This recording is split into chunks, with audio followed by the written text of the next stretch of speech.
தொடர்ச்சியாக நாயால பாதிக்கப்பட்டவர்கள் ஒரு லிஸ்ட் இருக்குல்ல, அந்த லிஸ்ட்ல பணக்காரர்கள் அஃப்ளூவன்ட் பீப்புள் எவ்வளவு பேர்? பெரும்பாலும் கிடையாது. பெரும்பாலும் கிடையாது. ஏன் கிடையாது? ஏன்னா பெரும்பாலும் அவங்க ரோட்லயே நடக்கிறது கிடையாது சார். அப்ப பிரச்சனை யாருக்கு இருக்கு? அதுக்கு அடுத்த பட்ச மக்களுக்கு இருக்கு. ரோட்ல நடக்கிறவங்களுக்கு இருக்கு. அப்ப முடிவை யார் எடுக்கணும்? ரோட்ல நாய் இருக்கணுமா இல்லையானே?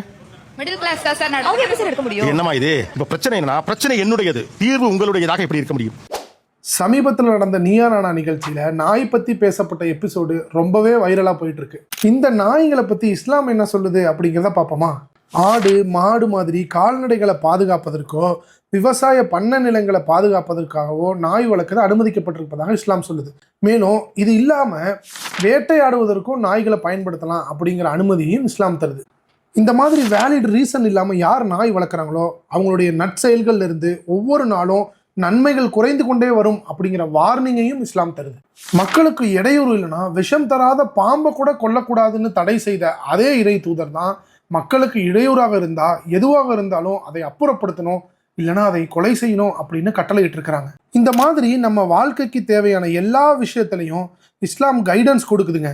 இஸ்லாம் பத்தி நீங்களும் தெரிஞ்சுக்கணும்னு விருப்பப்பட்டீங்கன்னா ஒரு குரான் வாங்கி வாசிச்சு தான் பாருங்க. நன்றி.